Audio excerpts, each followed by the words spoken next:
자, 이제 제 80강 강의를 들어가도록 하겠습니다. 자, 이번 강의에서는 주택임대차보호법, 이것도 여러분들이 민법에서, 특별법에서 배웠던 부분이었죠. 자, 주택임대차보호법에서 이제 내용을 한번 살펴보겠는데요. 자, 주택임대차보호법 적용 범위가 있습니다.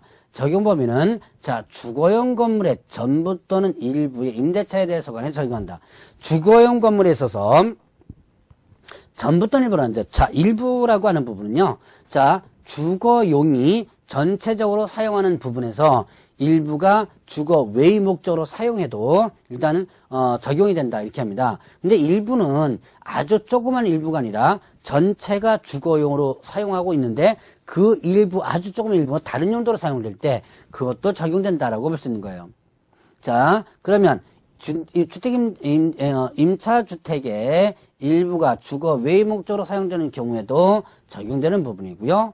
자, 그러면 이때 국민주택기금을 재원으로 하여 저소득층의 무주택자에게 주거생활의 안정을 목적으로 전세 임대주택을 지원하는 법인 있죠. 자, 이때 토지주택공사와 지방공사도 적용됩니다. 자, 여러분들이 이런 그 법인들, 여러분들 뭐 가장 대표적으로 SH공사 서울 공사 있죠? 이런 SH공사라든가 이런 지방공사들이 있습니다. 그런 지방공사들, 임대아파트 운영하죠? 자, 그런 공사들도 마찬가지로 적용하고요. 자, 그 다음에 또 이런 게 있어요. 지방공사, 토지주택공사와 관련된 부분에서 보면, 이 법인들이 토지주택공사나 지방공사 같은 경우는 이 저소득층에 대한 전세 임대주택을 지원한다. 이렇게 됐습니다. 이게, 뭐냐면, 여러분들이 텔레비전에 요즘도 나오는 것 같은데요. 동행이라는 프로그램이 있을 거예요. 거기 보면 집이 없어가지고 거의 쫓겨나다시피 하는 그런 부분에 이제 방송이 한번 나오죠. 그러면 이 사람들에게 아주 저렴하게 그 전세 임대주택을 어떤 공사가 이제 알선해 주는 거예요.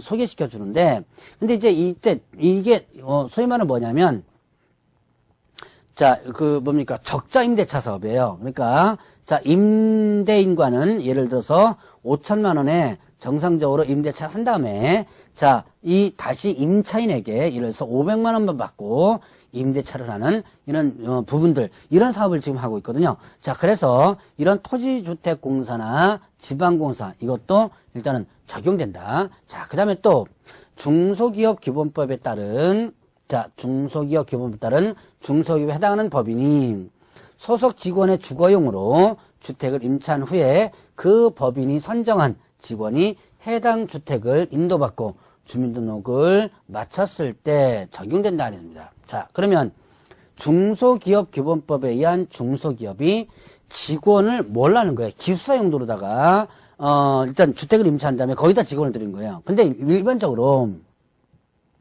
자, 일반 법인이요, 기숙사 용도로 법인이 임대차를 한 다음에 그 다음에 그 직원이 들어가서 임차인으로서 산다면, 자, 이 주택임대차보호법의 목적이 뭐냐? 집 없는 서민들을 위한 거예요. 그런데 법인이, 회사가 기숙사 용도로 일단은 집을 임대차해가지고 거기서 직원이 살고 있다. 그거는 법인이라고 한다면 어떻게 돼요? 일반 회사는 집 없는 서민이 아니죠. 그렇기 때문에, 자, 이거는 적용되지 않았었어요. 그런데 중소기업 같은 경우는 기숙사를 짓지 못하는 거죠. 그래서 주변 지역에 단독주택 같은 걸 해가지고 기숙사 용도로 하고 있는데 주택임대차법 적용되지 않아서 불편한 부분이 상당히 많았습니다. 그래서 2년 전에 이게 새롭게 들어왔던 내용이에요. 그래서 기본법에 따른 중소기업도 일단은 이 법을 적용한다. 자, 그러면 일단은 대항력이 있는데요. 대항력은 점유와 주민등록을 마친 때, 자, 대항력이라는 뭐예요? 대항할 수 있다. 누구한테 대항할 수 있는 거예요? 제3자에게 대항할 수 있는 거죠. 자, 집이 팔렸습니다. 자, 집이 팔렸으면 새로운 집주인이 나오죠. 새로운 집주인이 어떻게 한 거예요? 야, 내가 이제 새로운 집주인이니까 너 나가라. 라고 할 수 있겠죠?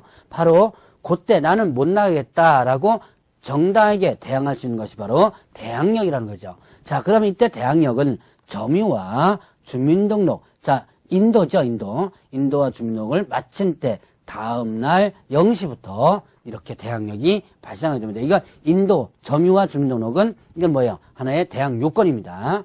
자, 그러면 대항력 발생 요건인데요.